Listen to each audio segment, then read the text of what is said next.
You ready? Let's do it. What?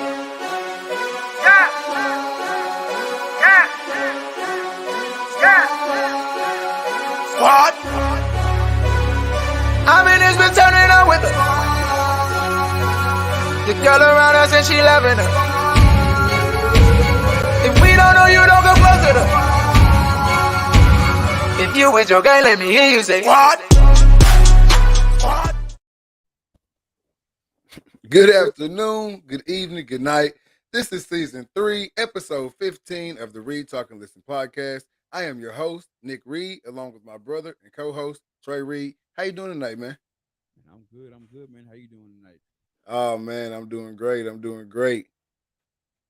It's been a long week, man. It feels like it's like already been Friday like 5 times for me this week. You know what I'm saying? Like, I'm like, it's already the end. It's already the end. And it's still not the end. No, it's only Thursday. No, yeah, I had yesterday off and came back to work today. I'm like, man, I'm glad it's Friday. I'm like, oh, nope, it's Thursday. It's only Thursday. Man, the week just keeps going on and on and on. And things just keep happening. And I guess in our world, it's a good thing. But at the same time, it's kind of crazy. And tonight's a special night. Thing. What'd you say?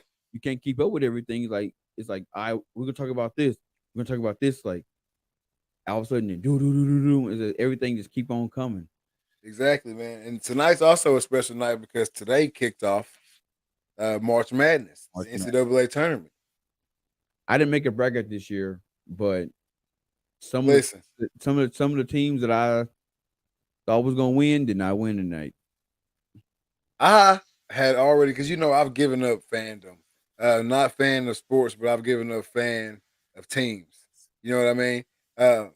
So I don't really go for anybody anymore. I just sit back and I just watch the sport. I don't really, try and pick a team and ride with them anymore. That's not my thing. Yeah. So I wasn't gonna do the bracket. But Brandon Loris, you know what I'm saying, one of the Read, Talk, and Listen faithful fans, talked me in to doing a bracket. I think he's basically swindled me. You know what I mean? Basically swindled me out of my little bread, but talked me into doing a bracket, and I filled one out. So now, all day long, I've caught myself looking at my phone, checking the score updates. Is my team that I picked gonna win? And I'm getting mad, but I don't even know these players, and I'm getting mad at them if they're not winning. No, man, I felt the same way, man. We're watching the March Madness games, but we're also in South Dakota. We got the state championship games on, so watching that, and we had Harrisburg and Mitchell. They went to triple overtime, and then after the game, they show like the stats and stuff. And bro, when you really look at the game, there's no way Harrisburg should have won. Mitchell had 27 turnovers, but they all 23 turnovers, but they also had 46 rebounds. They made 2 threes, and they were 29 for 52 on the field. Harrisburg was like 23 from the field, 23 for something on the field. No, they were 30 for 50 something on the field. They made 7 3-pointers, and they had like 2 turnovers. So it's like, and then they had like 5 rebounds. Like, how in the hell did Harrisburg win? But hey, that's just how the ball rolls sometimes. They just stayed in the game, man. They just stayed in the game. Now that's what your coach always used to tell you. If you let them hang around, you know what I mean. It just happens. They gonna beat you. I was actually calling a baseball game last night, and we were talking about that. Me and another guy were talking about those sports gods. Yeah, and no matter what, if you've played in the sport, if you've been around sports, the sports gods will always come and put their hand on a situation or something like that. How did that happen? That shouldn't have happened. You know what I mean? But it always happens. You see like a fumble and the team. It really wasn't a fumble, and the other team got the ball, and then the very next play is either an interception, a fumble. I mean, we started with Jadeveon Clowney.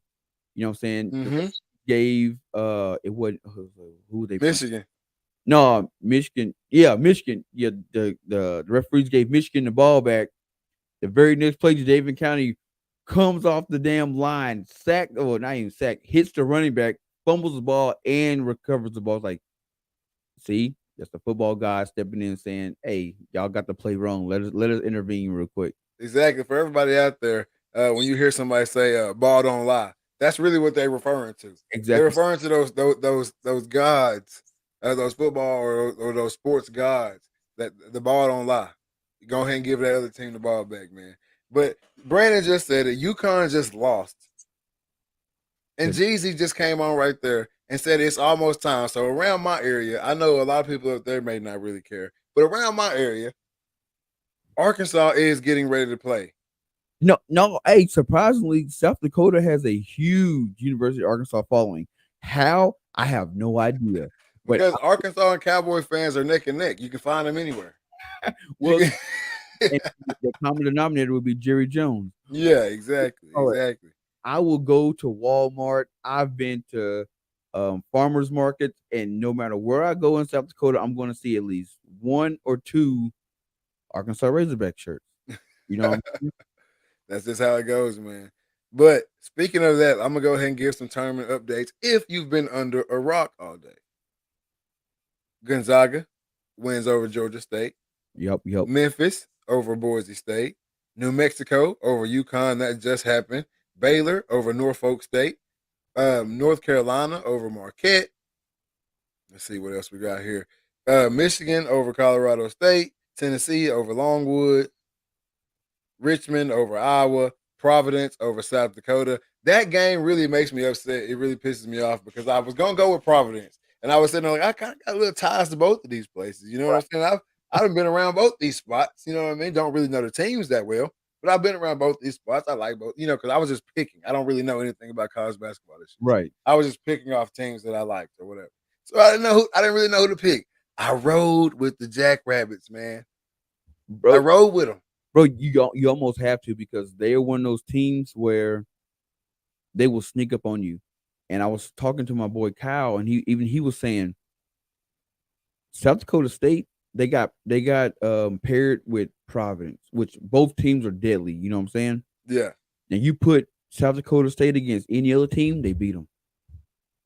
They Not beat any other team. no. I'm saying if you put them up against a lot of other teams, they beat them. Just for the sole purpose that you would take that game for granted. Like, oh, it's only South Dakota State. They who are South Dakota State. Most of the time when people see SDSU, they think of San Diego State University. Yeah. I'm just saying, but I would say if they go up against another 4 seed like Illinois, will they be? You know what I'm saying? You know, how would they look? They Because beat and UCLA is a 4 seed as well. they beat Illinois. They beat UCLA, and reason why is because Providence. It's like Arkansas is a 4 seed as well. Throw When- that out there for all you Hog fans. Providence knows a team like UCLA because they are. I mean, not UCLA, but like SDSU because they are SDSU. Yeah, I feel that. I do feel that. So they like we can't take these cats for granted, so we got to go and ball out. Now, if you have a SDSU play Arkansas, you might get a real close game because Arkansas will come in thinking we in the SEC. You know what I'm saying? Well, Arkansas is playing Vermont tonight. They'll beat Vermont. They should beat Vermont. Listen, If I don't even know. I don't even know if I can even legally, or I don't even say legally, if I can even let myself say this on live. This is gonna be on wax forever. a lot of folks at Iowa, This is gonna be on wax forever. But I have Arkansas winning tonight. Okay, I have Arkansas winning tonight. I cannot believe that I ever rode with Arkansas on something, but I have Arkansas winning tonight. So I hope they do win. But I'm just saying, Arkansas is playing Vermont. I think Vermont has a lot of snipers on the team. It's kind of similar to South Dakota State. yeah, but they weren't falling tonight. They started falling at the end. They weren't falling early in the game. Shout out to Brandon Lewis, our NFL insider, I guess. Or I guess our media update guy for the night. You know what I mean? That's your job tonight, Brandon. You Appreciate that, Brando. gonna slide them through. The Panthers have come out. They're out on Deshaun Watson. Man, Deshaun Watson is going to New Orleans. Hey, I'm gonna tell you something that made me feel Is good. he? Yeah, you going to Hey, listen. I will not go back to being a fan. Let me state that here first. Y'all heard it here first. or he might go to Atlanta. I was just about to say that. I will not go back to being a fan, but I don't hate the move. Right. Also, breaking news, since we breaking news everywhere, No, Julio. no. They in talks. They not. They Oh, see, I signed. almost got some bad information from a source. I won't tell y'all who it was, but I almost got some bad information from a source. But Julio's in talk with the Patriots. I told everybody today, someone's gonna get him. I don't know who it's gonna be, but somebody's gonna get him. He had to move around for a lot of other reasons, than just production. Right. I wouldn't mind seeing Deshaun Watson in San Fran. That would be a good look. San Fran's a quarterback away. Yeah, quarterback away. Yep, the quarterback away. But today I was out with some friends. Yep. And you know what they said? What? They said, "Hey man," he goes, "I don't know how y'all called it." He said, "But somehow the Read Talk Listen podcast said it that Tom Brady wasn't retiring." He said, "Man," he goes, "There's two things. Either y'all got an inside man or y'all just that good." I said, "We just that good, brother." Exactly, and that one was kind of easy though. I feel like that was an easy one. Easy. You know what I mean? And obviously yes, there were a lot of reasons why he could walk away from the game. He's done literally everything that you can do. He's got the bowls. He's got the MVPs. He's got it all. But he had to. There's nothing. If you're a guy that's been bred in all that, it's kind of like military. We bring up the military a lot on this show as well. So it's kind of like guys that are in the military. If you hopped in the military when you were 18 years old, and you've gone on tour after tour after tour after tour after tour after tour, that's just who you are. It's what you do. When you come back, you're either going to do something around the military or something where you're in that security, where you're still in that environment where it's your own point environment. Yeah, structure. You have to do something. You're gonna have to do something. Yeah. To keep your body moving the way it was moving. Right. Or you're gonna go crazy. So most times when you see guys get out the military, they either do two things. They either work for they be like they're like a civilian that's working close to the military, or they go work out at the VA. Yeah. Not V8, not the juice, the VA. They go get the VA. So they're working directly with military, military guys. So when it comes to like medical or all that stuff, so they're working directly with the military. Or they go into some kind of privatized business where they're either doing like construction overseas with the military, or they're doing like private security or something like that. Exactly. So they're very close. So with Tom Brady, it was going to be two things. Either he was going to come back and play, or he was going to be in some organization as a GM or some kind of liaison. Well, I don't even think that role for guys like Tom Brady, I don't even think the GM role is something that will satisfy him. No, because he still got it. That's the thing. He still got it. Exactly. So I think even when he's done, like he's going to be like what John Gruden was to like all the quarterbacks when we were growing up. Yeah, that is going to be Tom Brady to the next generation of quarterbacks. Whenever he finally puts it down, he's going to be a guy that's out there actively doing it. Not saying he's going to go be a coach somewhere because I don't know if that's his stilo or not. But the John Gruden, the camps, Elite 11, it's going to be Elite 12. You know what I'm saying? Tom Brady's going to be the guy out there grilling these quarterbacks, teach them this is what you got to do. You can't refute him. I mean, whatever he do, it's going to be a money grab. I mean, yeah. But the money at this point is frivolous. But could you imagine being a high school or college kid and you're being coached by Tom Brady, the greatest of all time? People can say whatever they want to say. It is true. He is the undisputed greatest of all time when it comes to NFL football, straight up. So if you are a high school kid and Tom Brady is hosting a Elite 12 camp and he got the 12 best quarterbacks in the country there, you going. If you top 12 in the country, you are going to that camp. Why? Because you're being coached by Tom Brady. Oh yeah, exactly. But I'm just saying the money is. I think I'm saying like the money is besides the point. No, it ain't about the money. It's strictly about the clout. Like he walk in with the clout. But I'm saying what I'm saying is he would have to do something like that. That's how much he has to be involved with the sport. That's just who he is. So I knew he was coming back. There's nothing left for him to do. Right. Hey, Appreciate that, man. Hey, man, don't go crazy over this game, whatever happens. I'm riding with the Hogs with y'all tonight. That's Hey, the only time you're ever going to be able to say that. hey, Mary, see if it was season 4 already. We had a game planned while we talking. So next season, there's something to look forward to. If there's an important game going on, the game will be in the corner while we talking. As much as it can be. Hey, what Because, well, yeah. before they snatch us down. Yeah, as much as it can be. You put it down, take it. You gotta take it down a couple of times to put it up. But yeah, Yeah. if it's important enough to pop up on the screen, we'll pop it up and let you see right there. If you want to tune in to both. But it's 2022. You can be watching it on your pad and watching the game on TV, watching it on your phone, watching the game on the pad, whatever you want to do. Oh, It's yeah. 2022. So if you want to make it happen, make it happen. You ain't But double M, double up. exactly, double them, double up. But a lot of crazy things going on in the sports world right now, man. A lot of crazy things. And I got so much of it right here. I guess I'm just gonna start shuffling through it and picking one. A local shout out I kind of want to do before we get into everything tonight because we got so much to get into. And I don't want to mess this. And I don't want to mess this kid's name up. So actually, let's get back to that because I don't want to mess this kid's name up because it's very important.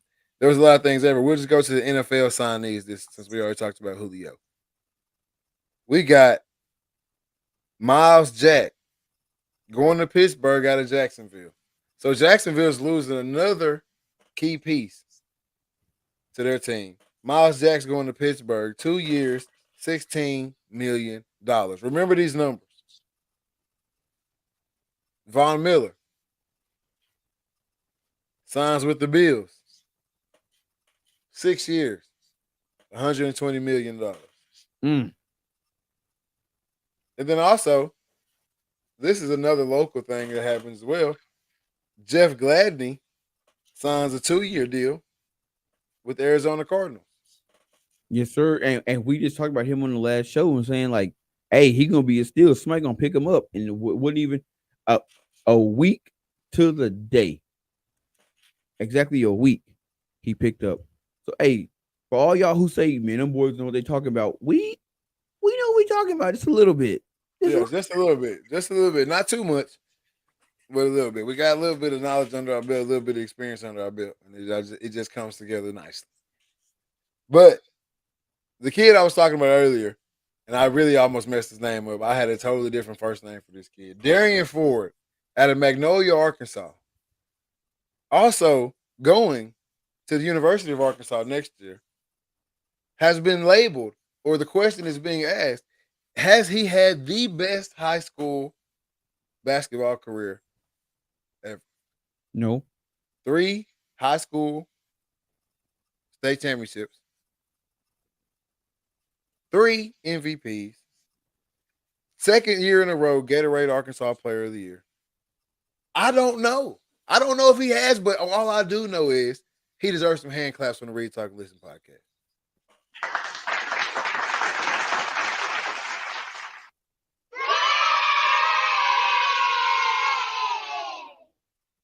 Three state championships.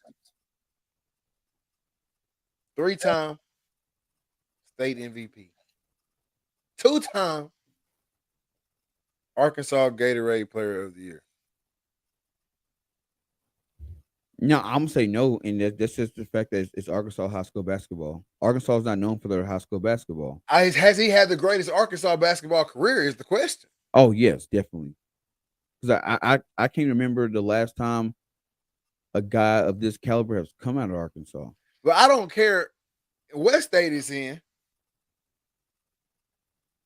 3 state championships, and then being the state MVP that many years in a row. I don't care if your state's known for basketball or not. Some dog basketball players that came up out of Arkansas. Yes, some dogs have, but I'm just saying, like, it's just like football because you can say it's the same thing when you have a guy that goes to. I'm gonna give you an example. Oh dang, what's his name? Tyrone Swoops. Tyrone Swoops won four high school state championships when he was at White House, or whatever school he went to, White something. But you wouldn't say he had the greatest high school career of all time. He won MVPs in that division, but he was also at a 1A school. In that division. I'm not talking about your division. I'm kind of coming up out of your division and win it all the way through the state. Now, if you Gatorade Player of the Year three times in a row, You Gatorade, you Arkansas Gatorade player. of the year. okay. I'm just saying. I'm saying you talking about this Tyrone Swope guy, Right. The guy who went and played quarterback at UT and had a flatline career. If he was the Gatorade Player of the Year in Texas 2 times in a row, 3-time All Texas Player of the Year 3 times in a row, won the state championship 3 times in a row as well, with all that, then yes, he could be in the running for career of the year. Yeah, because, you gotta show me another basketball player that's got all that first. But you're also talking about, when we're talking about Tyrone Swoops, he was in Texas. You're talking about a Texas athlete. I don't care. You got to show me another. I can show you a whole bunch of other athletes that has the same accolades as Tyrone Swoops. Can you show me another basketball player that has all his accolades in the country? Yes. I don't know basketball like that, but when I think of basketball states, Arkansas doesn't come to mind. So if I would say the greatest high school career, I would say, we talk about LeBron all the time, but I know that guys can't go to the league right out of high school anymore. But you got to put those guys that went straight from the league before him because they got that accolade. Even though it's not available anymore, they still got it. They don't. Yeah, but you can go straight to the league and not have 3 state championships, not have MVPs and all that. You can go straight to the league. That don't mean your high school career was better than mine. Yeah, it does. I can have a better college career than you. You can go to the NFL and I don't. No, but what I'm saying is, if you're taking 2 high school kids, one goes straight from high school to the NBA and the other one don't, you're gonna say the guy that went straight to the NBA is better because obviously he showed. Not only did he show that he could. He may be better, but that doesn't mean he had the better career. He doesn't have the better career as him. They got to go hand in hand. It don't have to go hand in hand. How not? Because if I go through my high school career and I win state every single year, and I'm the MVP, if I'm the MVP in my whole state every single year, and just so happened that year nobody in the NBA needed a kid out of high school. They didn't need nothing that bad. So I went to college my 1 year and I was a one and done. And you come through and you don't win state at all. And you might be runner-up. You might be the runner-up player of the year every year. And then you go straight to the NBA. That doesn't mean that you didn't have a better high school career than me. Your outcome was better than mine, but your career wasn't better than mine. See what I'm saying? I mean, technically, yes, but when you're talking to people that I guess look at more accolades, the accolade trumps anything else. An NBA draft pick trumps being a high school state champion. But that doesn't make your career better. It does make my career better.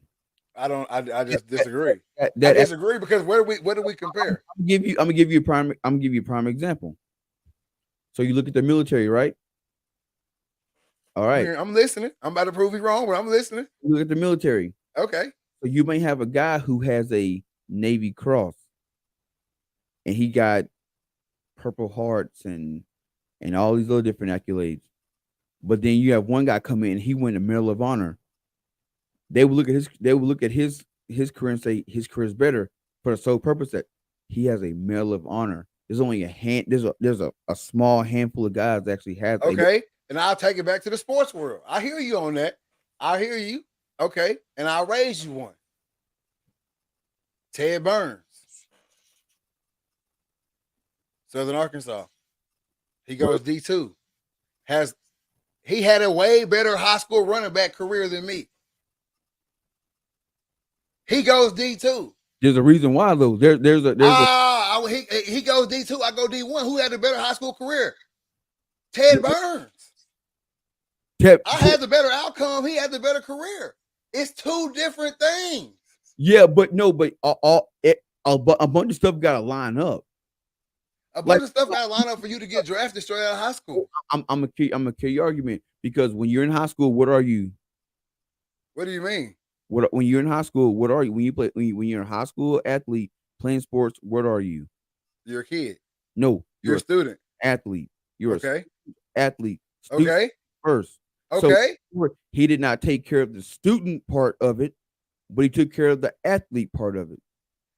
So no, he did not have the greater high school career because he didn't take care of the athlete. He did have a better high school. He had a greater high school career. Look at the accolades. Look at the yards. Look at the touchdowns. Look at the awards. But there's two parts of that. He had the better high school career. You're just arguing to argue at this point. No, I'm not. I'm telling you how anybody else would argue this. They would say, Nobody else would argue that. He had the great athletic part of it, but he didn't take care of the classroom part of it. You got to look at both things. If I'm being measured on both, I got to look at both measurements. You look at. We're talking about football career and the outcome of it. You can talk to. You can put the student part in there too if you want to, but that's really obsolete when it comes to this. We're talking about athletic career. We're talking about a football career, a basketball career, a baseball career. That's what we're talking about. We ain't talking about what your GPA was. But you can put that in there if you want to. But either way it go, we're talking about the athletic career, what you've done in that field, what accolades came with that. Okay. I could have a better outcome than you, and you had a better career than me. It happens every day, all the time. We see kids who are not as good all the time, who did not have as good a career, have a better outcome in the end. We see it every single day. So that don't line up.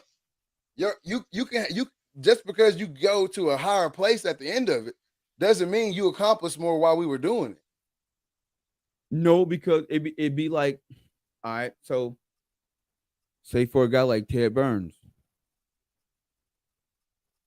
For a guy like Ted Burns, you would say, all right, well, let's look at who recruited him. And if you see all these other schools that are better than than the school you went to, you say, well, shit, his career obviously would have been better, but those schools were not able to offer him because of grades. But we all know the truth. You gonna get in there. No, not always. I see what that's what I'm saying too, MG. I see what he's saying, but he had a better career. No matter, you can break it down and make it sound good and wrap it up in the shiny paper and make it gold if you want to. But at the end of the day, he had a better career. The outcome was still better for me. No, number wise. But what I'm saying is when they're judging high school athletes, yeah, you're gonna have a group of people saying, "Hey, man, on the field he was a dog." Yeah, he was a dog, but guess what? When you're a high school athlete, there's two parts of it. There's two parts. It's student athlete. You got to take care of both of them. You know what I'm saying? It's just like when people talk about me. I don't know how he went D1. He took both because I took care of both of them. I had the grades and any school, so well, shit. If anything, he had a pretty for 2 years. He was a dog. Okay, and I hear you. I understand all that. But there are guys who have better careers than you that did not have a better outcome. That's true. And that's just how it goes. Kentucky lost. Kentucky lost. My bracket all done. I know a bunch of people brackets done after that. Every bracket done. There shouldn't be the only bracket that's probably standing is somebody that's from whoever just beat Kentucky. And I hate to move on from this conversation. We will revisit it at some point.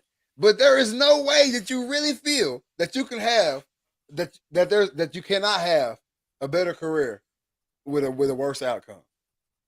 There's no way you can feel that way for real. Are you gonna think about that? I'm gonna let you sleep on it, and we're gonna revisit that on the next pod or the next pod, whatever. But we gotta revisit that because that's going crazy. That's a crazy thing. I feel. But either way it go, shout out Darian Ford of the Magnolia Bobcats or Wildcats. I'm sorry. The who? The who? Magnolia Panthers. Oh, I thought El Dorado Wildcats. Magnolia Panthers. You know that. They're my neck of the woods. I know they're good. Hey, that's crazy. It's crazy that I have people on my phone already. This is how quick sports fans get to the next season. Kentucky just lost.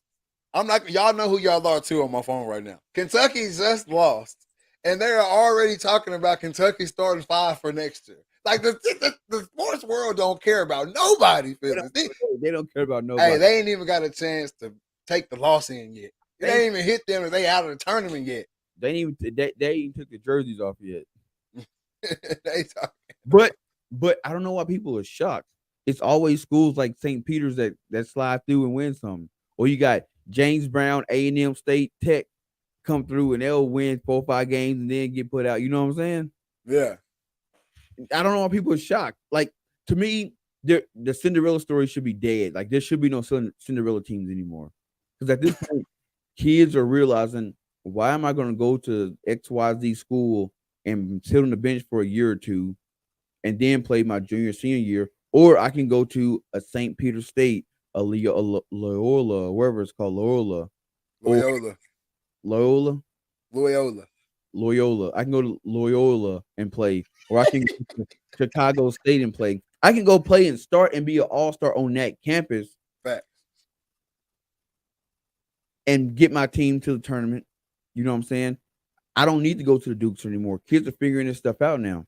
And now with the use of social media, if I'm a 2 or 3 star, I'm pretty cold in my state. My name is pretty ringing, but I don't get the offers from the Kentuckys or the Dukes or the North Carolinas. But I can go to a Davidson or St. Peter State.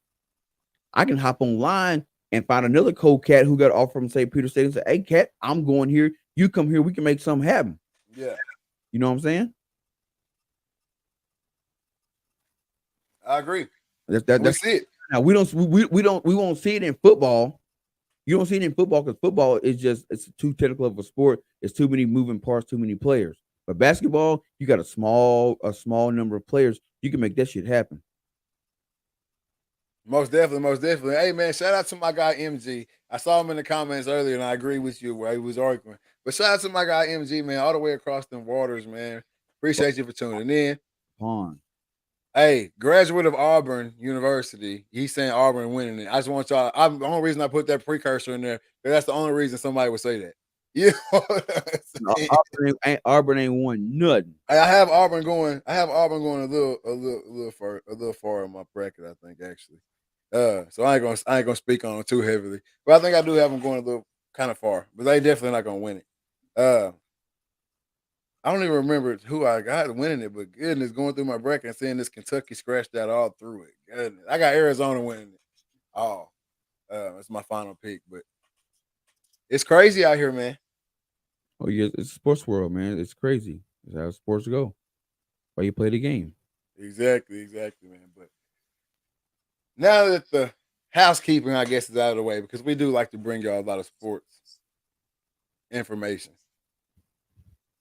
There's another topic that we have to get on this because it swept through, and you and myself also going through a phase in our life where all we wore was Polo Ralph Lauren. Right. You know what I mean? This kind of hit home because they dropped it, and at first we were like, "Hey man, look at this." You know what I'm saying? And then about 45 minutes later, the text started coming in from you. Like, oh, look at this comment, screenshot these comments. Like, look at this post right here, this blog, this vlog. You know what I'm saying? So everything started coming in. A lot of negative Nancy towards Ralph Lauren. And what I'm talking about is Ralph Lauren linking up, or I guess I should even say Ralph Lauren being brought the idea of coming out with the HBCU, Historically Black College University, line. A line of clothing. You can drop the line. It looks good. I think it's fly. I want some of it. What you mean? I'm getting some of it. So fill everybody in on like the negativity that's coming from it. Why are people mad? Who is mad? So if you guys can't, I don't know if you can see it or not. Oh nope, you can't see it yet. Ooh, can y'all see it now? Yeah, everybody can see it. You can see it. We can see it. You pay for something. So this right here is the new line inspired by HBCUs by Ralph Lauren, and not just all HBCUs, but Spelman, in Morehouse. Morehouse is an all male HBCU. Spelman is all female HBCU. What Ralph Lauren did was they basically took old pictures from the 50s and the 60s, hell, even going back to the 40s and the 30s and the 40s, and they say, you know what, let's make a line based off these gentlemen back then. That's what they did. Now, they thought they were doing something good. They got a couple people on their staff that's from Morehouse, that's from Spelman, that are designers, and they said, hey, you guys help us come up with a line. So these are things that we've all been asking about. We need representation. We don't ever get represented in nothing. So it took a company like Ralph Lauren said, let's make it happen. So they made it happen, thinking, oh, we're going to get a ton of praise for this because we're, saying they've been asking for representation. Let's give it to them. Put it out, and all of a sudden people are saying, oh no, we don't dress like that. That ain't what black folks in America wear. You know what I'm saying? Yeah. I wonder if they even use black designers. Just a whole bunch of gibberish. Yeah. You know what I'm saying? And it pissed me off because one, I've been on the record of saying this. I am not a fan of the whole begging for anything. Yeah. We live in America. They talk about the American dream. The American dream is available to everybody. If you don't agree with that, hit the link, come on here, and you can debate me on it, and I'll prove you wrong. I promise you. But the American dream is available to everybody that's in this country. Do you got to work harder than some other people? Yes, you do. But guess what? That's life. That's sports. That's how it works. You got to work harder than everybody else or the next person. Everybody don't start in the same place. But the same opportunities are available to you. But see, I forgot where I was going. But anyway, but this company came out, did something for some people who they didn't even have to do it before, because guess what? Regardless if they did it or not, you're still gonna buy polo. You're still gonna buy it. But they put it out there and people bad talked it. Now you had people, saying, hey, I like this, I think it's cool. People saying, oh, this ain't polo. This ain't polo. They don't do this for other people. But if you go out and you actually look at the Ralph Lauren Polo website, yeah, you see this is the same stuff they wearing. But guess what? You can't afford that polo. That polo $500 a shirt. That polo $700 for a pair of pants. You don't afford it. So since you can't afford it, you say that ain't us. This is us. They use the pictures from back then, from the 30s to the 60s and 70s. That is what we wore. You know why we wore that stuff? Because we knew we had to fit into society. It wasn't no standing out. You fit. You know what I'm saying? Thank you, Cam. Purple Label. I bet I ain't even heard of Purple Label. You know why I don't even heard of Purple Label? Because I can't afford it. Yeah. I don't go look at stuff that I can't afford. Yeah. You know what I'm saying? Yeah. I don't look at it. I don't go look at Lamborghini prices. You know why? Because I know I can't afford one. Yeah. Okay. But they made this representation of our people back in the day when it was prestigious to go to HBCUs. This is what they wore. They wanted to fit into society. They wanted to make a statement. Now y'all see this young man right here when it's sweater with the M on it. I'd wear that. I'd rock that. The pants kind of high, but I rock with some blue jeans. You know what I'm saying? Some of these pants kind of high. But got deodorant on his belt loops. Yeah, but guess what? I'd rock that. Facts though. And I get sick and tired of these social justice groups always complaining about being represented. We ain't represented. But guess what? When you finally get represented, you complain about it. So guess what? The title of this show is what? What title of this show, Nick? Damned if you do, damned if you don't. Exactly. So all of these companies that say, well, they're watching. Even the last show was called The World Is Watching. When we're doing all this social justice talk and everything, guess what? The world is watching to see how we react. So when you finally giving something and you complain about it, they say, well, damn, why the hell we even give it to them? Exactly. Because guess what? If you really cared about how these clothes look, All you had to do was go to Google Images and type in HBCUs in the '60s. You'd find this stuff. Ralph Lauren put out a video. In that video, the same pictures and images he used in that video, you can find on Google Images. Exactly. Anybody, and can make these clothes. And that shows you right there just how much of like the Me Too movement. Not only is it in other cases, the sexual cases, but it's also in a lot of other things. It comes in this as well. A lot of people just jump on the bandwagon. A lot of people who are a part of these social movements or these social groups, you know what I mean? They see it, they see the headline, and they just jump on with whatever is going with the wave of the comment section. Right. That's what they jump on. So somebody, Ralph Lauren drops this, the first headline drops. And they go, HBCUs misrepresent historically black colleges. They don't go and look and see if it's been misrepresented or not. They just jump on the bandwagon. Oh man, F Polo, they misrepresenting. We don't wear that type of shit. Blase, blase, blase. That's not the case. If you would have first of all, if you're part of one of these social groups, you should already know the style and the swag that was going on back then at the higher level. You should already know that. Hey, just do you see what that the very first sentence say? You got to highlight that one. You got highlighted there. You see what it say? Yeah, 2 years after promising to re-examine how to portray the American dream amid the Black Lives Matter movement, Ralph Lauren is launching a collection inspired by the country's historically black colleges. So don't tell me they ain't looking. They watching and ain't listening.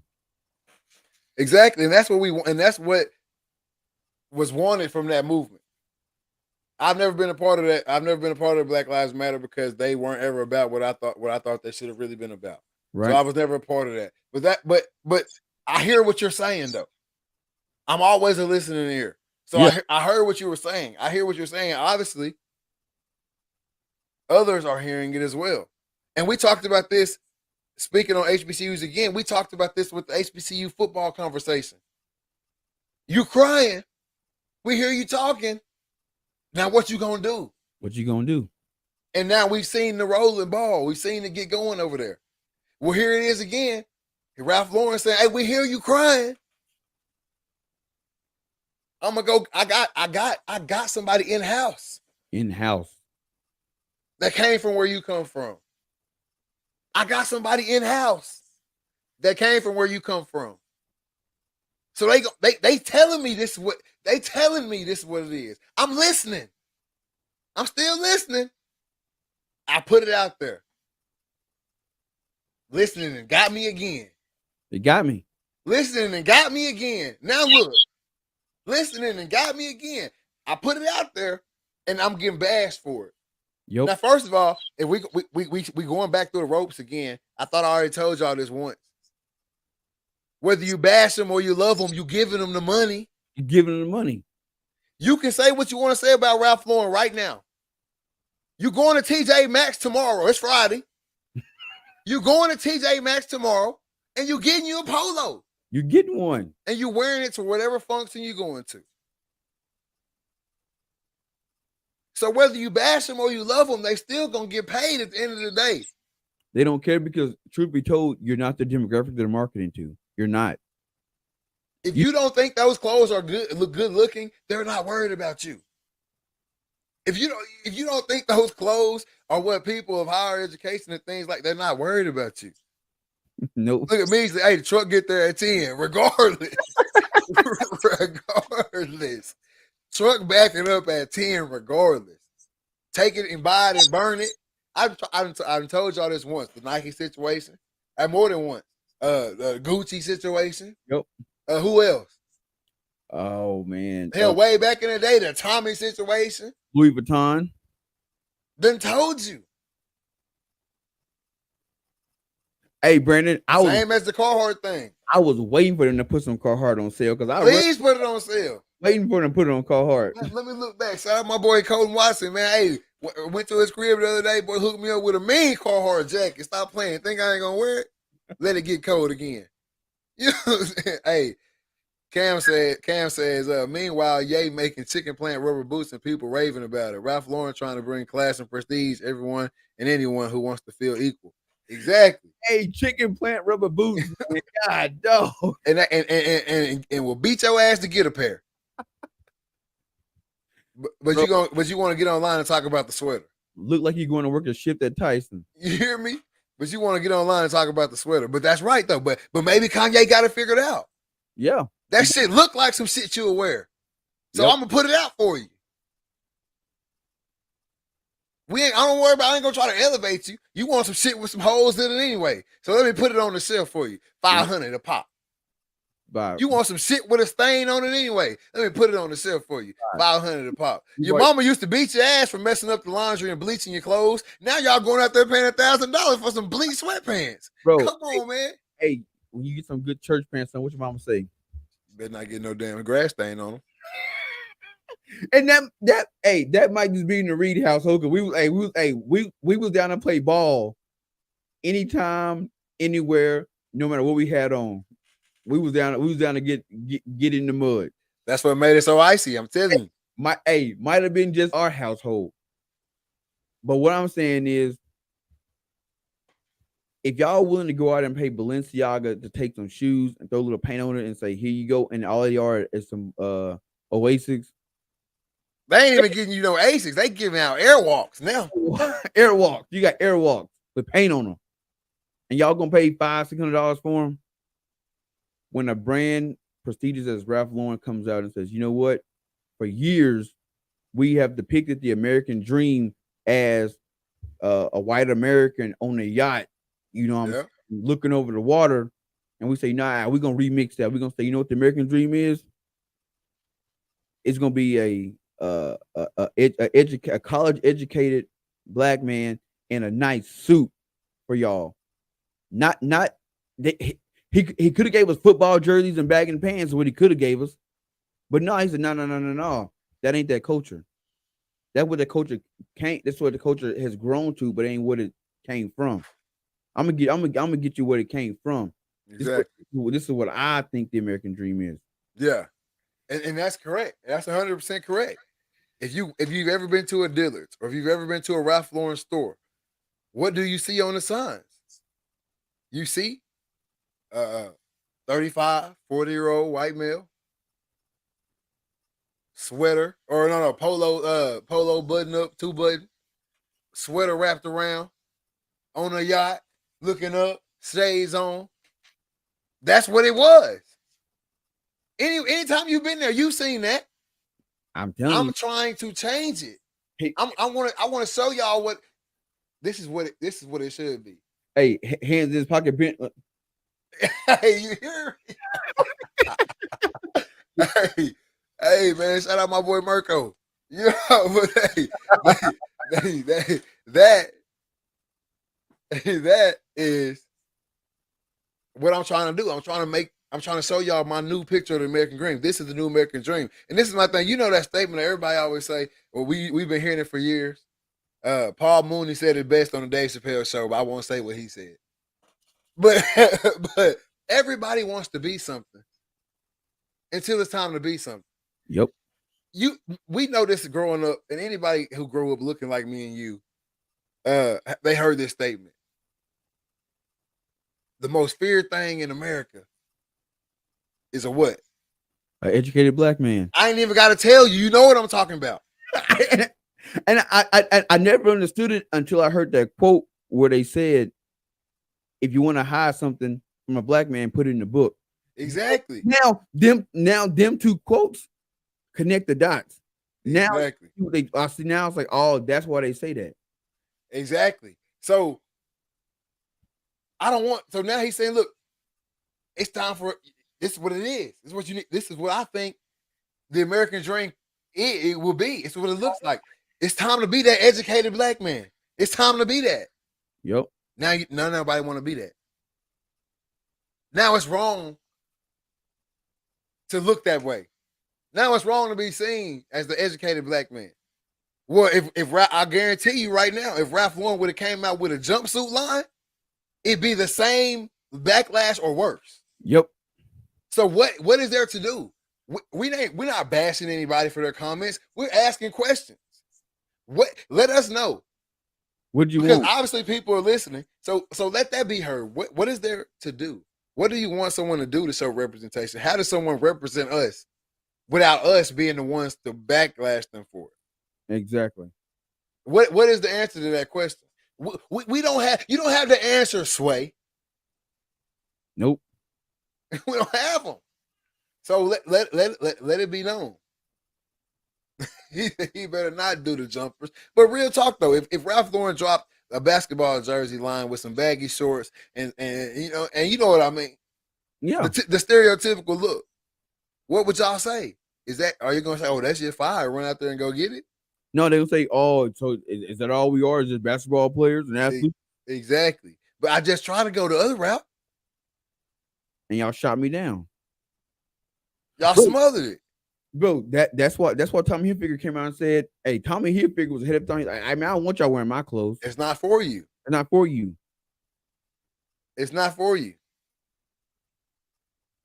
But I guarantee you, my next function I go to, I will count it out. And I'll try to keep up with it for y'all. My next function I go to, I'm going to count how many polos I see. I'm going to count how many polos I see. And I'm going to count how many Black-owned clothing company brands I see. Bro, you won't see none. Bro, like I said, we said it before. FUBU was in Walmart. You hear me? Any Black-owned company that's come out and tried to say this is for the culture, we reject it. And I'm saying we because I was the one that rejected it. I hear it. I know. Now I'm not gonna lie. I had Polo. I mean, I had FUBU. I had the platinum edition with the Fat Albert on it. I did. I had it. But it didn't take me long to switch over to Abercrombie or Aeropostale or American Eagle or whatever it was. Exactly. It didn't take. And a lot of you cats, it didn't take long for y'all to switch over either. Y'all all switched over. Everybody switched over. Everybody switched. If they didn't, they wouldn't be gone. Exactly. They still be here. Hard Knocks. They still be coming out with clothes. But those brands no longer exist because we rejected them. We went to something else. Like there's this saying, and I hate to get all racial with it, but it just is what it is. Like when you see stuff that happens, you got to call it out. Back when there was segregation and all that, you saw a boom in like Black-owned businesses and all that. Why? Because you couldn't go to the white-owned restaurants. You had to go to the Black-owned restaurants. And if you did go to white-owned restaurants, you had to go through the back. And who wants to go through the back? Yeah. But as soon as segregation was ended federally and people could go wherever they want to go, everybody abandoned the Black businesses, went to the white businesses, and did what? They went to all the white spots. Is there anything wrong with that? No. But you was getting fed at the other place as well. And then a phrase came and said, the white man's ice is always colder. We both got ice, but I want this ice. Why? The only thing different is one's coming from a Black man, one's coming from a white man. You know what I'm saying? I hear you. That's what happened. We had our own, and I'm not saying like, oh, you gotta exclusively shop Black or do no, none of that. But don't ask for something and then not use it. Exactly, and that's my thing too. And that's why I'm never saying like I've never been like, oh, I'm a pro-Black activist. I've never been one on that. Yes, I stand for my people. And yes, I want to see my people succeed. And yes, I do everything I can to help that. You see what I'm saying? That's where my activism comes into play. You see what I'm saying? It's like a self-activism. I'm not really with a group. I'm not riding with it, but I ride for right at the end of the day. Right. You know what I'm saying? And so that's where mine come from. So I've never been a pro-Black. But I have also never been a person to stand on that hill. I've never been a person to say, I'm not going to get out there and say, you should shop only Black-owned. No. I'm not going to say that. But if you are a person that's out there speaking on that and standing on that hill, when I see you, make sure you standing on it. Exactly. You going down that hill. Make sure you, and willing to, because you should be. You should be. Anything I'm telling y'all right now, anything that I stand on, I'm willing to lay down on it. Exactly. And that's just where, and that's how I was raised. I know that you feel the same way that's how you was raised. If that's how I feel, I'm willing to lay down on it.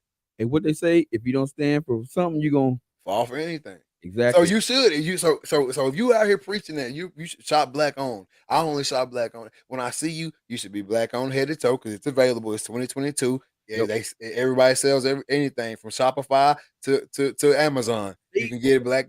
Shopify and Amazon even have categories that are black owned. So you ain't gotta look. I mean, I couldn't find it.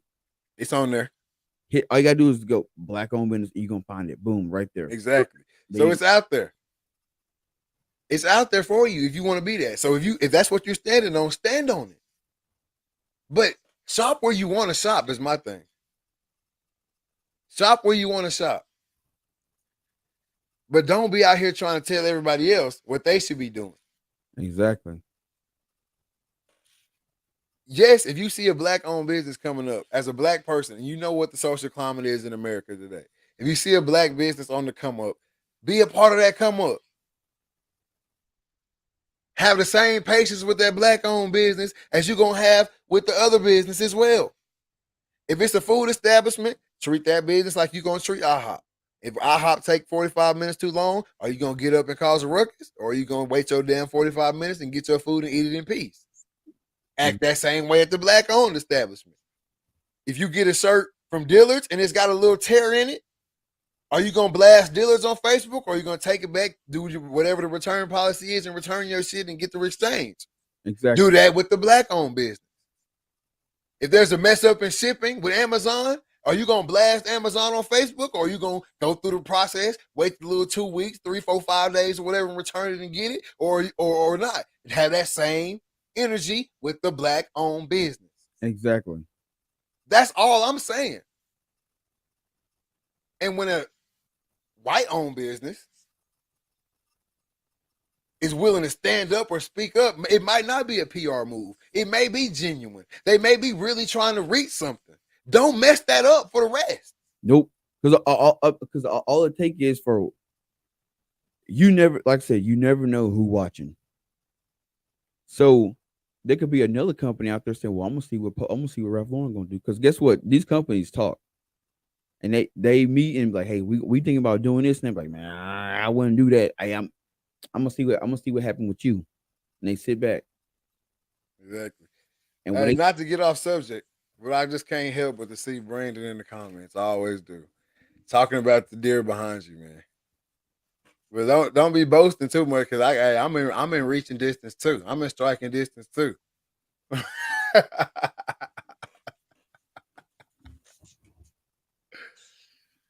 Oh man, that's a monster right there, though, for real. That is a monster right there, man. Good old South Dakota buck. good old South Dakota buck. South Dakota produces monsters. I can't go for it. I'm in reaching distance too, man. Hold on. Hold up, man. I think he the only one that got racks laying around, man. Hold on, man. I think he the only one that got racks laying around. Come on, man. Get up out of here, man. Come on, man. Y'all think he the only one that got racks laying around this thing? That ain't nowhere near what his is, but hey, come on, man. Stop playing with us. No, Brandon. Hey, there ain't no tag. So this one here, he was one that I hunted for 2 years, and he actually died. We found him on the farm, the next season. So yeah, that one up close to mine. You ain't gonna ask me no up close to mine. Nick killed his. But that one right there, he sit mine on my background. Died during the winter. We found him that spring, and I couldn't let him just sit out there in the field, so took him home, put him on, and that's why he not on the wall because he wasn't harvested. Mine's not on the wall because I just can't get him up there. He's sitting on the desk. Hey, but did you see? But the you should check out the what you call that dip, hydro dip. Yeah, the hydro dip. I did that. That's all me out there. And crazy thing about it is, as we find antlers on the farm, we started really looking at like the DNA and stuff like that. Not DNA, but the design of the antlers. And a lot of the deer on the farm pretty much have the same rack. Now I don't know if it's because of nutrition or is it maybe just genetics and whatever big buck around getting around. Because I know even the one Nick got, we found, smaller deer. Oh, we're not found, but we've seen small deer out there that's got the same frame. So maybe he's a descendant. Who all knows? We don't know. So We don't know. But not to get off subject right there, man. But I just had to get in the comments. I saw Brandon saying that, man. So I had to let him see what South Dakota working with, because Brandon claims to be of the hunting kind, but I have yet to see it. Look, he came in yesterday talking about, oh man, we really need to go out there and clean some of those hogs up off my land. Hey, everybody says stuff like that all the time, man. Until you put some boots on the ground. hey, Brandon, I get a whole lot of phone calls. Hey man, I want you to come out and hunt with me. All right, man, give me your number. They slide your number, and then hunt season come up.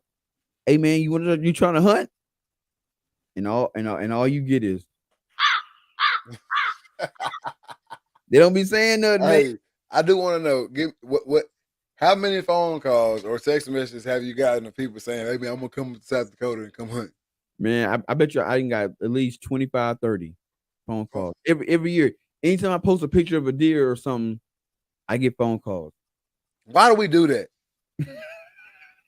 Why do we do that as people? Why do we do that? Knowing it could be somebody people haven't talked to in years. I don't do this. I'm for sure I know I don't do this.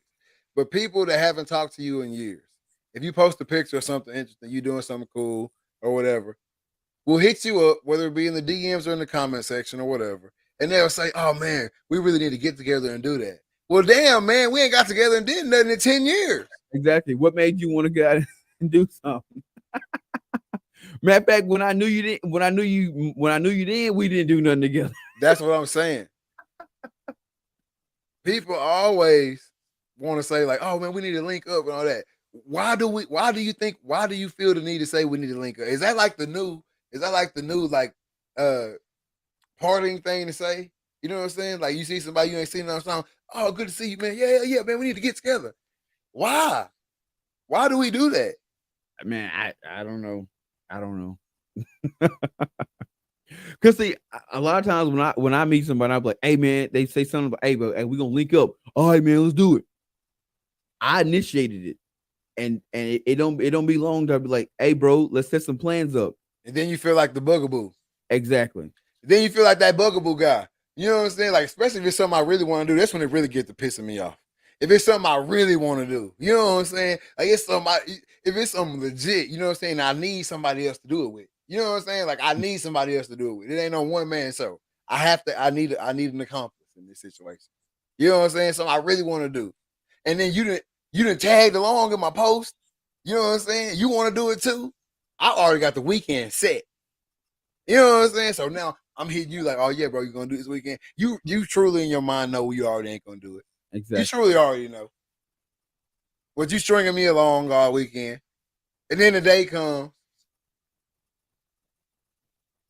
and you ain't there, or you can't do it, or you ghosted, and you knew you wasn't coming, bro. You knew you wasn't coming, and it happens all the time, especially with stuff like that. Especially when you live far away. Oh, don't live far away, hey, bro. Hey, I think that's when I started getting it the most when I wasn't close. Hey, look, people be telling me, but hey man, I'm gonna come out there and see you, man. Hey, motherfucker ain't got no passport. Bro, people be like, hey man, we gonna go. Hey, I love this one. Hey man, next time you down here, man, hit me up. We're gonna go do something. Bro, I'm the type of person. I know when I'm coming home 2 or 3 weeks in advance. It ain't no spare of the moment because I got a plan for this. Yeah. Hey, bro, you said this, so I'm in town. We're gonna do XYZ. Hey, I'm heading that way. I got the bow. I got the gun in the truck in the car. What's good?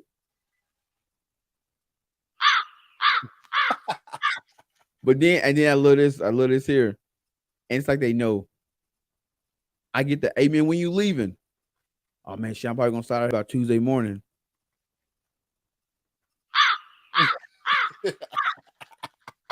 Tuesday morning, I'm on the road. I get to Fayetteville. I get a text message. Hey man, I was gonna hit you up, but man, I realized you just leaving, bro.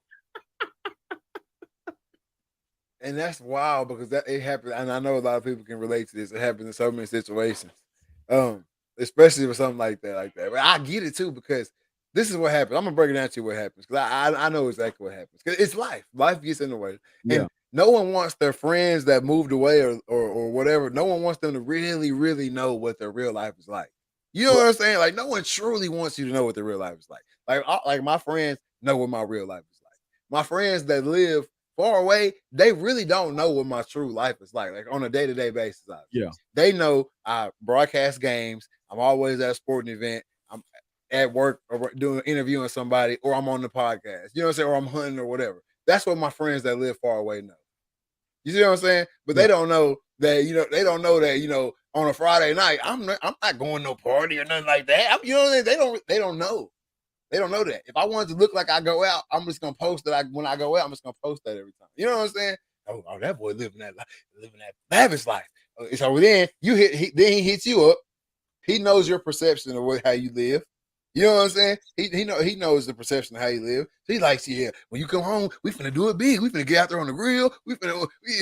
Hey, baby mama ain't going for that. Baby mama ain't going for that.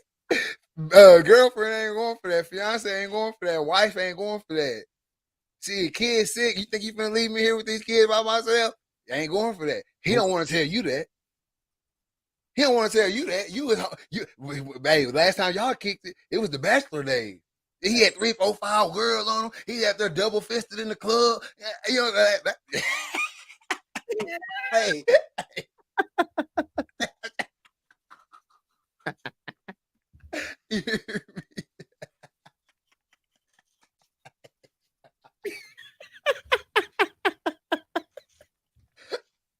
He don't want you to know that he lives a real life now. He doesn't want you to know that. So he's not gonna hit you up and say, "Oh man, my baby's got the flu. Probably gonna cause a problem over here if I leave tonight. I probably ain't gonna just do that." He ain't gonna tell you that. No. He just gonna ghost you, man. And I don't know why we do that as humans, bro. As humans, we will not tell our homie that we can't go. That is never gonna happen. At least as a man, anyway. Oh man, I can't go because then they gonna think they gonna call me a punk or something. Like no one's telling their homies they can't go.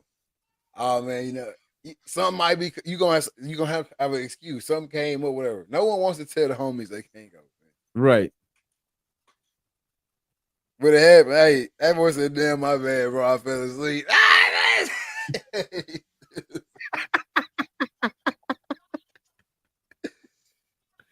Hey, that's how I beat, man. I was about to call you, man. I fell asleep on the couch, man. Shit, boy, it was a long day, boy. It was a long day. Shit, your ass on the game. Next time, yeah, you and Jaden dropped it 3, 4 times. I'm telling you, bro. That's just how it gets, man. That's just how he gets.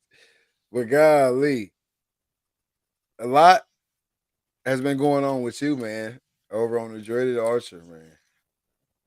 Big show you did with what I don't want to mess it up. Evolution. I don't want to mess up the name of it. Oh, Campfire Evolution. Campfire Evolution. Big show you did with Campfire Evolution. Doing numbers, man. Doing numbers. Doing numbers. Even the show with Urban. Oh my gosh, Urban Archery NYC. Urban Archery NYC put up a great picture. Hey man, I don't put know. Up a great picture. I don't know how you got that picture. You know what I mean? Hey, my boy over here on the cover. You know what I'm saying? Cover art. You know what I'm saying? Cover art. I liked it though. It was a great episode, man. And it's doing numbers, and that's what you want to see. Oh, dude, definitely. And he hits me up every morning, like, "Hey, man, they got this many views. Hey, man, they got this many views." And I'm like, "Dang, man!" And then you got even some of his followers are coming over to see me. And that's what you want, and that's what it is, man. It's all about building the brand, man, raising it up. Because for the people for the new people on the Reed Talking Listen, man, we coming up on the year mark of this thing. Yep. I know we talked about it a little bit earlier or last show. We're coming up on the year mark of this thing, and it's literally it's crazy for us to see it. Maybe more crazy for us than this for you guys, because a little bit more crazy for you guys for us than this for you guys because. Hold on 1 second, guys.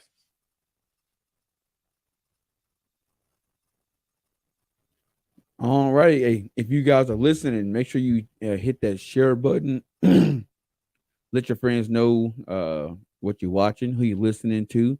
Get more people involved in the chat, and kind of want to share some with you guys. If you guys get a chance and you really want to go out and support, one of my followers, or not followers, but one of my good friends, go check out the When the Hunt Calls podcast. Episode 70 is featuring your boy DeAndre Reed, aka the Dreaded Archer. If you didn't know, my real name is DeAndre. Most people just call me Trey. But yeah, go out and check out my boy Cliff at Hunt When the Hunt Calls on Urban NYC or Urban Archery NYC, episode 70. And it's your boy. I'm sitting there giving my 2 cents on my experience with hunting and all that. Great show. But everything's going good over the Dreaded Archer right now. We got a lot of big things coming. Got some merch on the way. Just got done talking to a digital designer about what all we'll be doing. So getting that out there. And other than that, everything else is pretty good. So when you get a chance, like I say, hit that share button. Go over and subscribe to the Dreaded Archer Instagram page. Go listen to the podcast on Spotify, Apple Podcasts, Google Podcasts, wherever podcasts are streamed, and go check me out over there at When the Hunt Calls by my boy Cliff over at Urban Archery NYC. For sure. I don't even know what Nick is doing right now. He didn't just disappeared on me.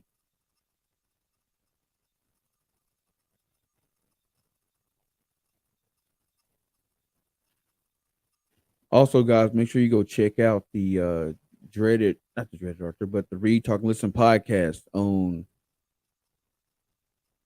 Google Podcasts, Apple Podcasts, and Spotify. And I want to say shout out to my boy Cam for giving a score update. Arkansas is up 32-27 at half. So hopefully the Hogs can go ahead and pull it through in the second half. Yeah, man. Hopefully they can. I got them in my bracket. Sorry, guys, right there. Had to take a little break. Had to take a little break. Had some stuff going on in the background. But it's all good. What was I kind of got a little baffled there. What was I talking about? Oh, you was talking about me being on a Cliff show on Urban Archery. Oh yeah. I'm saying this may be crazier to me than it is to you guys, because I literally, this our podcast just started with, what I'm saying, literally us on our cell phones, talking back and forth to each other. You know what I mean? And then in the midst of us getting this show popping off and starting this show and getting the following going for ourselves and stuff like that, we're still on the phone having conversations. I want to do a spinoff. I think I want to do a spinoff show, man, the Dreaded Archer podcast, and he wants to do that or whatever. So he starts the Dreaded Archer podcast, and he's interviewing people. This dude's literally interviewing people every single night to start this podcast out. Like every single time I talk to him on the phone, he's like, "Hey, I gotta go real quick. I'm about to interview this person. Hey, I gotta go. I gotta interview this person." The South Dakota Wildlife Game and Wildlife invited him out to their freaking live event to do some on-site interviews and stuff like that. And now, he ends up on this guy's 70th episode. Right. 70th episode right here. DeAndre Reed, aka the Dreaded Archer. If you haven't already seen it and already listened to it, go listen to it. Really just who is the Dreaded Archer? How the Dreaded Archer come about, man? Oh yeah, definitely, man. And I mean, and he's been getting some crazy feedback. Because people are like, yo, this dude is wild. Like, and I didn't even think I was wild, but they just my path to get into archery and just into hunting. They're like, yo, if this guy would have told his story at, told his story 4 years ago, we would have never thought it would ended up at he be at archery today. Oh, he was a football player. Now he's in corporate America. Yeah. How did he go from being a football player, corporate America? Now he's a hunter who's happened to be in corporate America. You know what I'm saying? It's just wild. But dude, the people are loving it, man, and it's it just one 100 reaching out to another, and now a lot of his guys are following me. They're reaching out saying, "Hey, I want to do a show. Let's do one." You know what Let's I'm saying? do it. Damn, man, it's nothing. It don't cost nothing to do a podcast, man. Like Exactly, man. time and opportunity. And that's it. We start this show off every single episode. You ready? And then Trey, let's do it. You know what I'm saying? That we started off every single time because that's what it was. We have memory on memory on memory on memory of just shows that we just did. You know what I'm saying? Never put them out. We just did them. Like it don't sound good enough. That no, we can't put that out. And then finally, you ready? Let's do it. Record the show. Bam. First episode. You know what I'm saying? So that's just where it's come from, and to see where both the shows are now, it's crazy to me, man. You know what I'm saying? So it may be more crazy to me than it is to the people listening to it because I actually saw it from nothing to what it is today. That's the thing. It's nothing, man. And I think the thing that like gets me the most, like even like today, going out with my boy Kyle, and he would one of his buddies, and they're like, "Hey man, we'll listen to your podcast, man. You guys call this and this and this." I'm like, damn, y'all actually listening? Exactly, man. Listening? And that's another thing that's crazy too, though. Like whenever you see somebody out, right? You know what I'm saying? Even if you know them, I don't think it's even more crazy whenever I know them. You know what I'm saying, or whatever. Like, hey man, let's do your podcast, and hey, what you said about such and such, that was crazy, bro. Like, I feel the same way, or you crazy in the motherfucker for saying that. You know what I'm saying, or whatever it is. I'm just be like, I walk away from that conversation like, damn, like we listening to, like I'm really just on here talking shit. You know what I'm saying? Like you really listening to what I'm saying. Oh yeah, man. It's wild, man. And like I said, the Dreaded Archer podcast is really crazy because I didn't think anybody was gonna listen to it. I'm like, anybody can really listen. I'm just gonna start it. And if I get a couple people listening, that's fine. All of a sudden, it's like people reaching out saying, "Yo, bro, I love when you said this. I need you on my show because I gotta get a better understanding of this." All right, cool. I'll come on. Exactly. And I think that's one of the that's one of the best things about it too. Like I think you gotta if you are gonna start a podcast too, because we're not no gatekeepers to this stuff either. Like Not at all.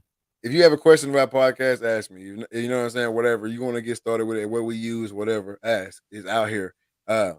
None of this shit is exclusive No. to us. But Melvin said it's crazy when you see stuff when you start seeing stuff take shape and you're making strides. And that is crazy, man. When you're making strides in something and you actually sit back, and that's what I try to do more nowadays. Instead of like waiting all the way until like my end goal to sit back and look at what I've done. I think I like more now in my later years of sitting back during the process. Like, man, You gotta live in the moment, man. exactly.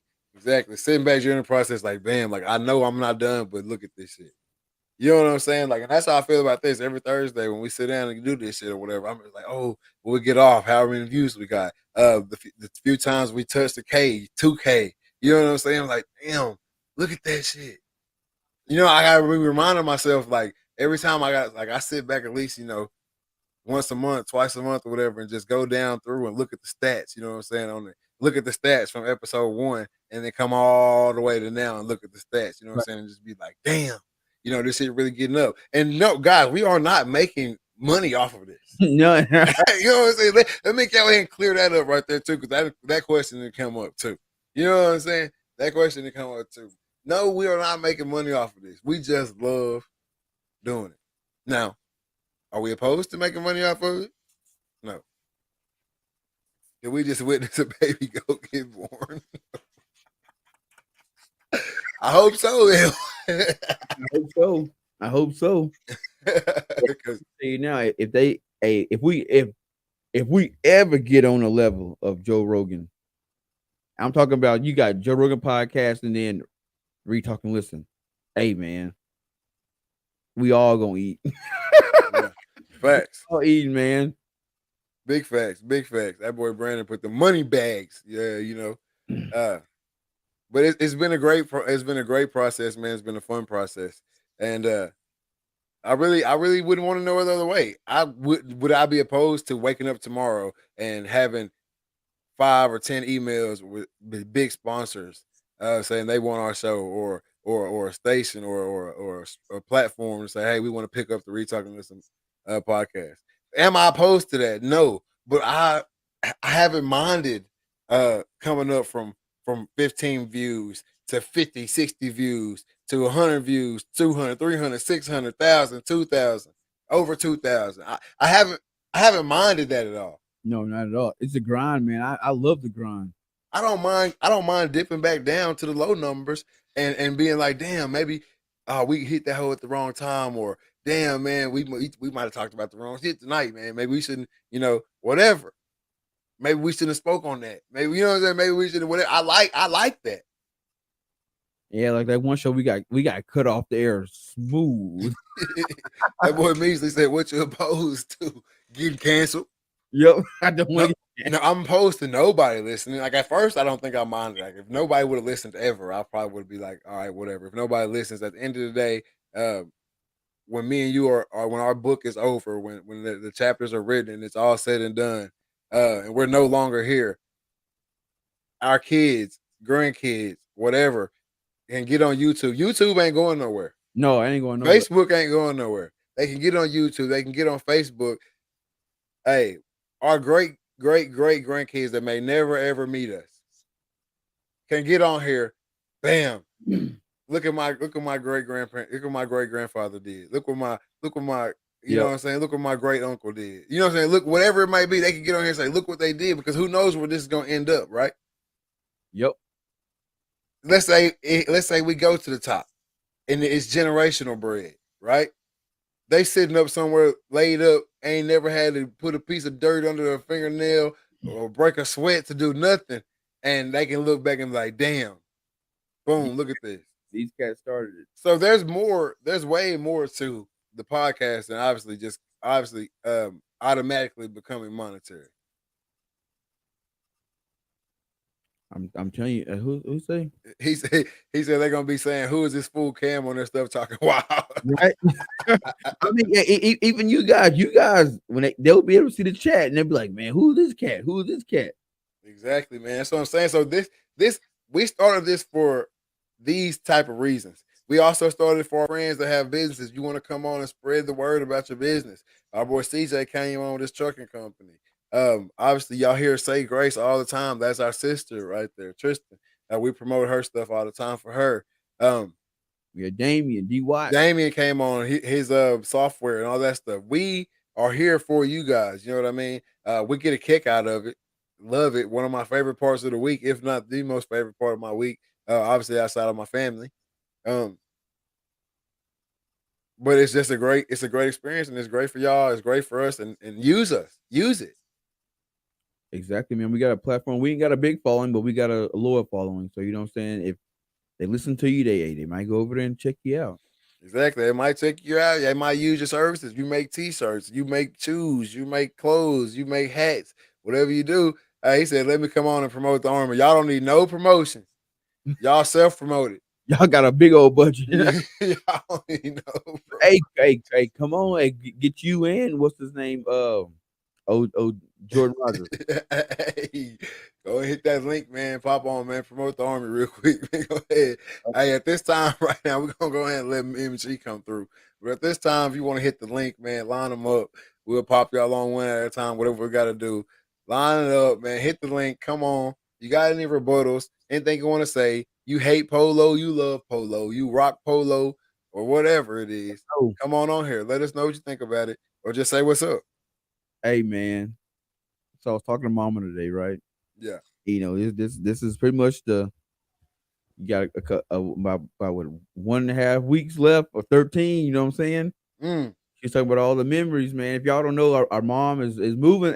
Ain't no more 13 Wisteria, man. Ain't no more 13. She moving, and just talking to her today about 13. Seeing Melvin in the chat, and then bringing up J-Rob. Boy, talk about you better not.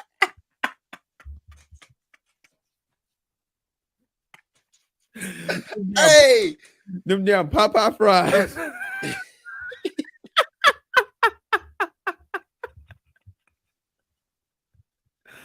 Man, maybe if we get more than J Rob talk about Listen, the team. I'm not gonna put y'all out there like that. But all I'm gonna say is, hey, Popeyes must have been making some good ass fries. Hey man, hey, so many memories, man. Went down at 13. Oh man. Hey, Mama said today, best she goes.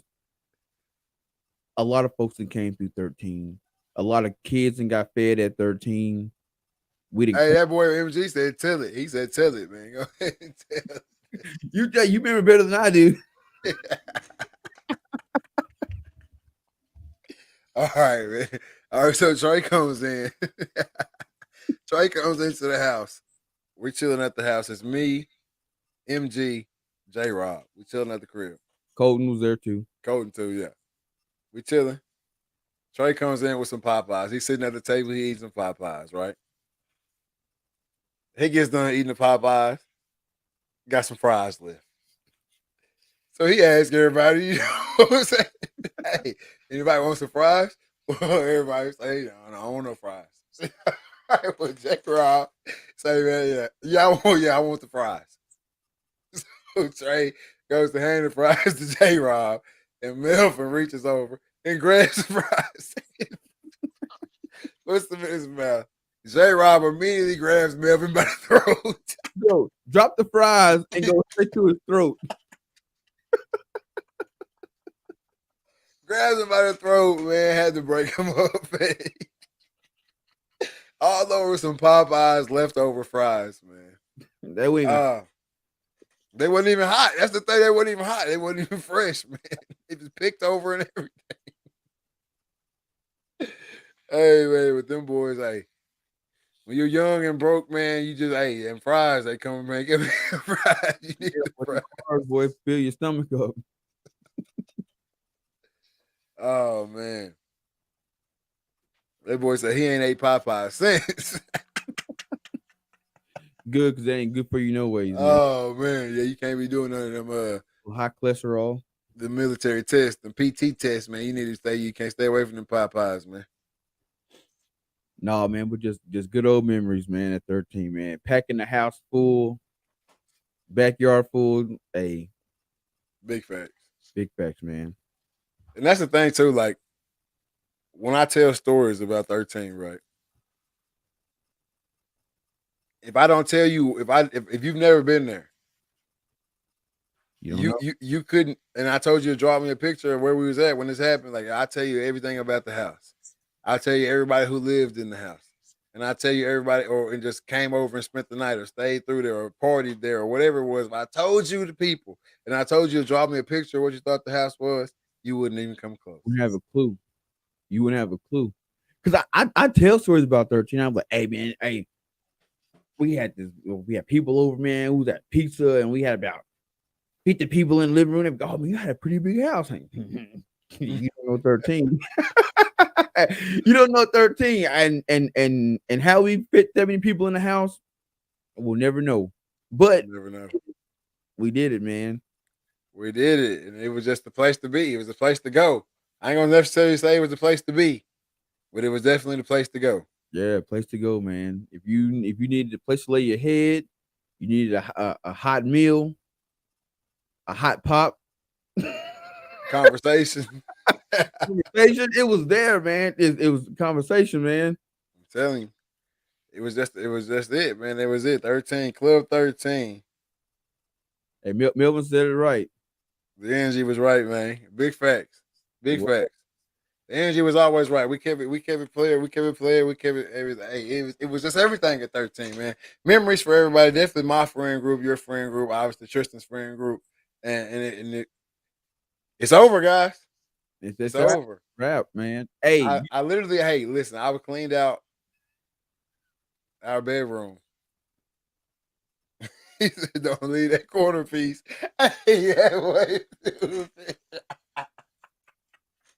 Hey, look, my mom would leave leftover food in the fridge because she knew everybody came by. You know what I'm saying? She knew everybody would come by and eat it.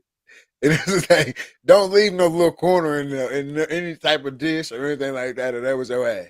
That was it. But hey, Man, hey, my thing, Finish that shit and clean the dish. hey, Melvin came over and got some cereal and eating. Mom was like, Melvin, what you eating? I'm eating cereal, Miss Reed. Where you get the milk from? Oh, milk in the refrigerator. Melvin, that milk was outdated. It's a little tangy, but it's all right.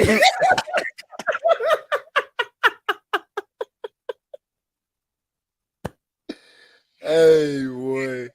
But I'm gonna say one thing, and if you and this how I know if you a true 13 goer.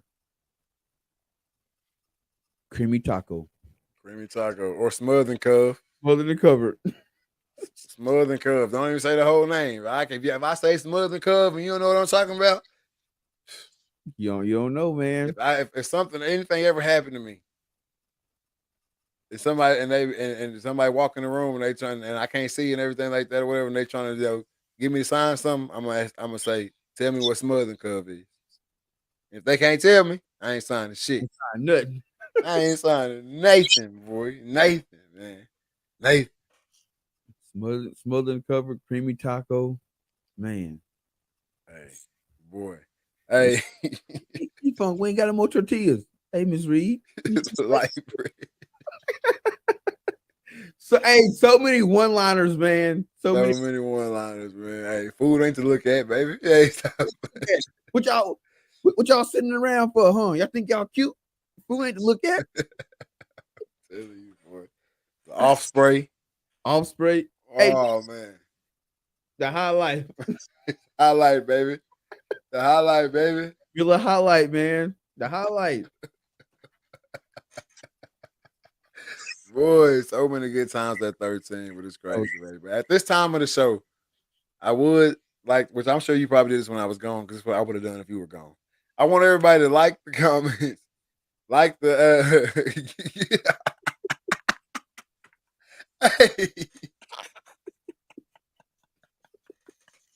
hey, I want you to I'm gonna do this right here. For everybody that can see this live, I'm sorry for the people on the Go services that won't be able to see this live. But pop that comment back on the screen.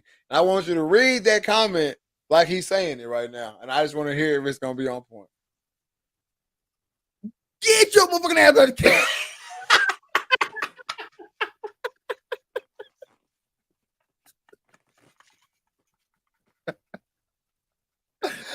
Hey, come on, man. This is crazy. Get your motherfucking ass off that couch, man. Come on, man. Oh, man, the times we had out there, man. But like I said, at this time of the show, man. I got one more thing. Hold up, we ain't ending the show. I just got to get this out across. Okay. Share the show, man. Like the show. Hit that subscribe button. Season 3, episode 15, man. We ain't going nowhere. The Reed Talk and Listen podcast is here to stay. Like we explained it, man. We love doing this. We love doing it for y'all. So hit that like. Let us know you like the show, or hit the dislike if you don't like the show. Is there even a dislike button? I guess it's a little frowny, man. Hit the little frowny, man, if you don't like the show. Let us know about it. Hit us in the DM if it's something we said you didn't like, if it's something we said you disagree with, or if it's something you like that we said and you really do agree with. Let us know that as well. But share the post, man. We got to get the shares up. And also, we got to get the YouTube up. We don't want to get off Facebook, guys. So just go over on YouTube, subscribe to the YouTube. We need some watch hours over on YouTube, right? So we got to get some people over on the YouTube watching it. I know we like the Facebook comments. Season 4, the comments will be on the sidebar so everybody can interact with each other and see the comments from the sidebar. Get over to the YouTube channel. Also, Instagram content is coming for you guys. We need the comment section rocking on the Instagram post. And also when we post on Facebook, rock with us in the comments. Let us know what you think about it. We got to do those things, man. Oh, yeah, for sure, man.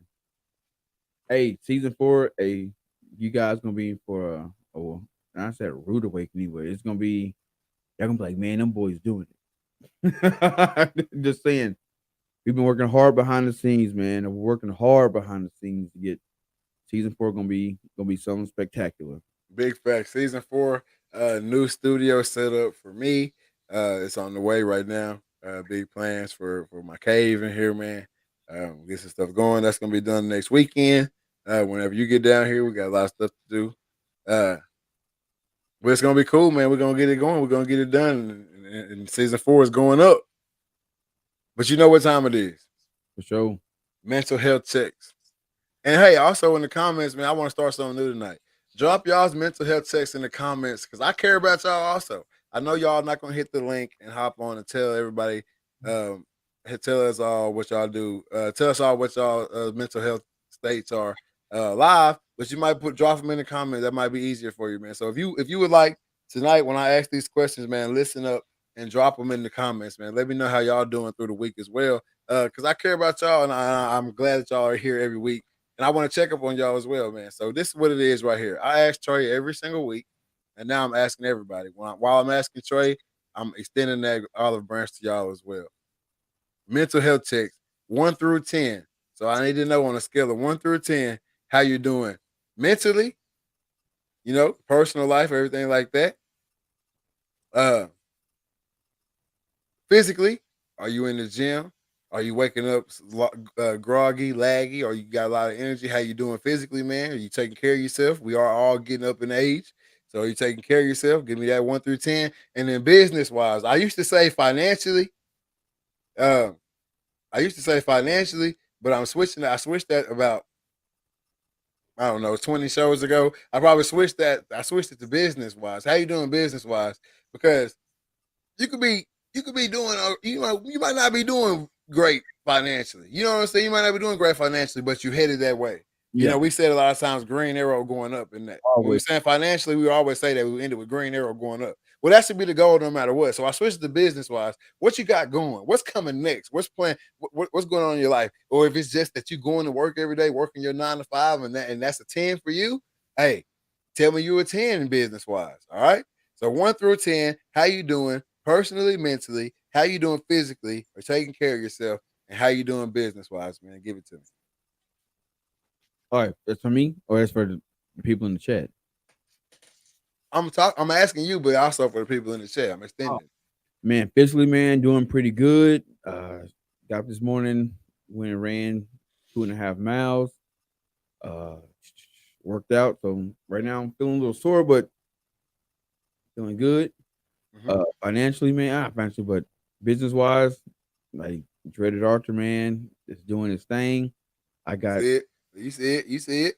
Big got some drops coming pretty soon, so be on the lookout for that. And this could possibly be one on my head right now. I'm just not gonna turn it around. Oh yeah, it's hey, we got some pretty good stuff coming down the pipe.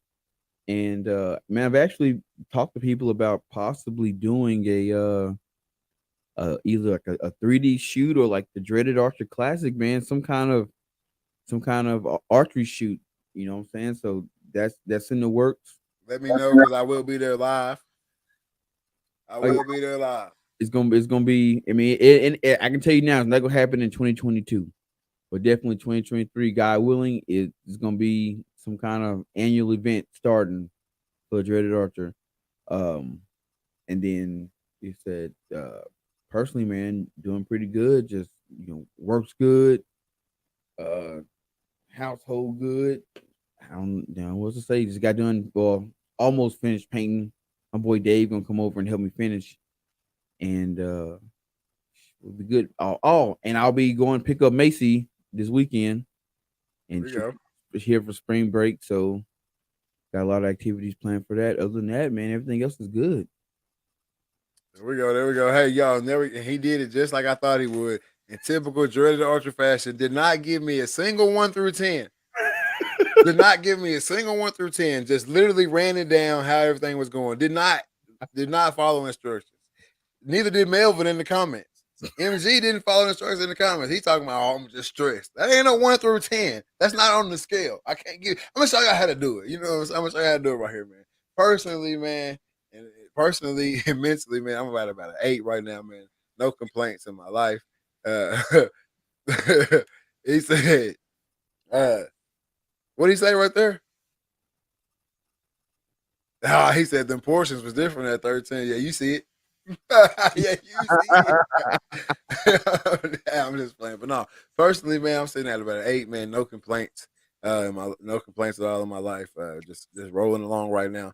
kind of got lost in the hustle and bustle. That's why I'm an 8, because I kind of got lost in the hustle and bustle in these last few weeks. I'm gonna try to get out of that. Spend a little bit more time here, a little bit more time there, and kind of get out of the hustle and bustle a little bit.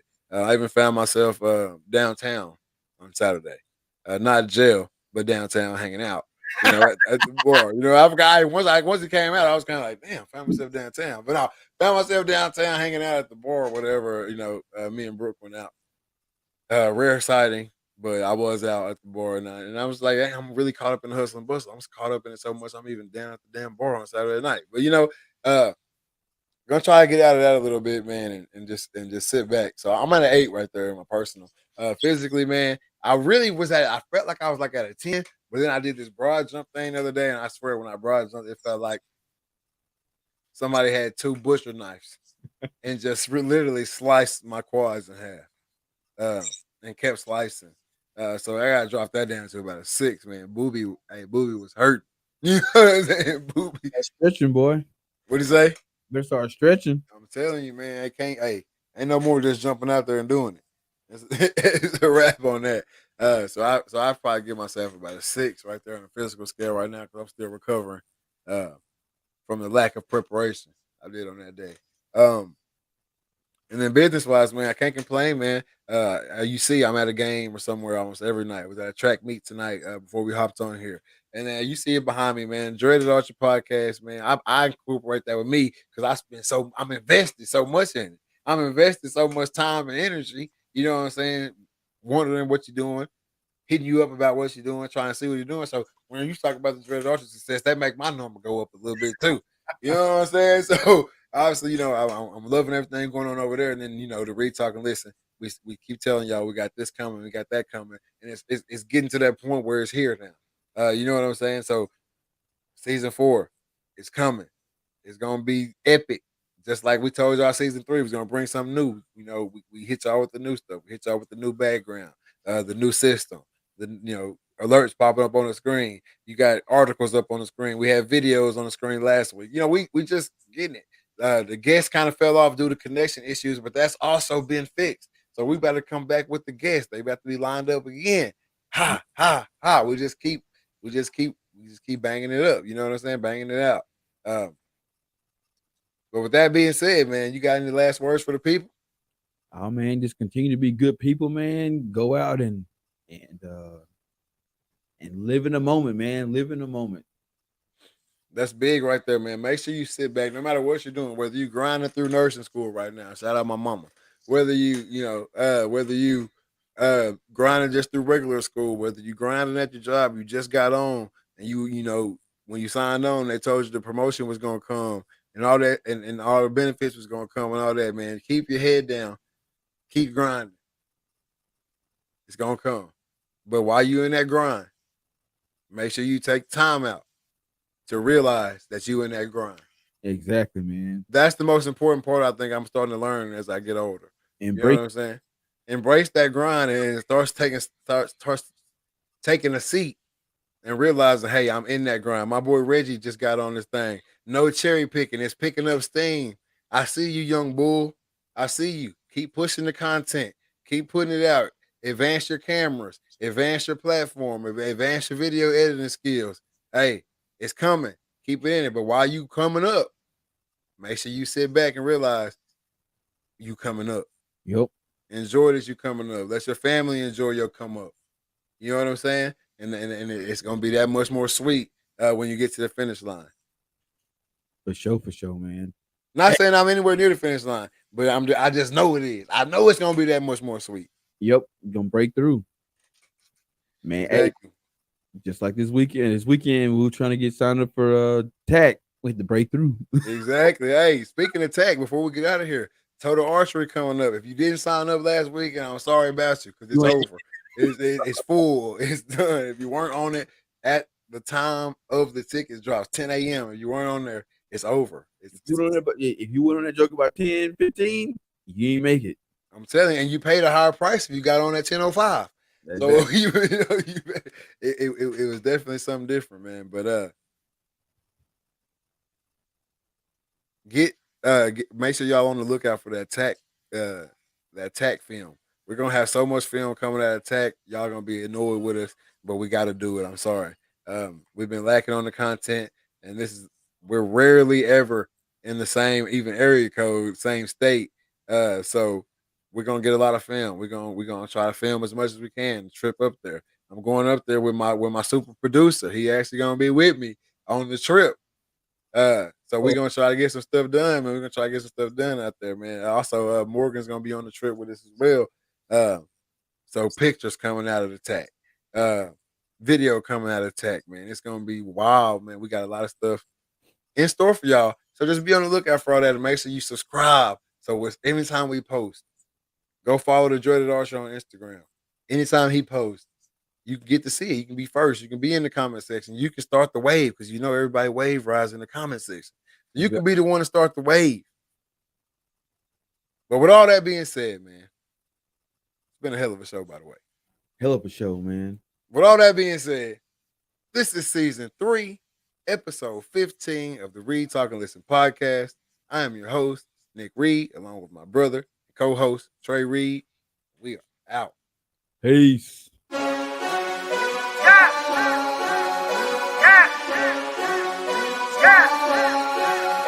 What? I mean, it's been turning up with her. The girl around us and she loving her. If we don't know you, don't come close to her.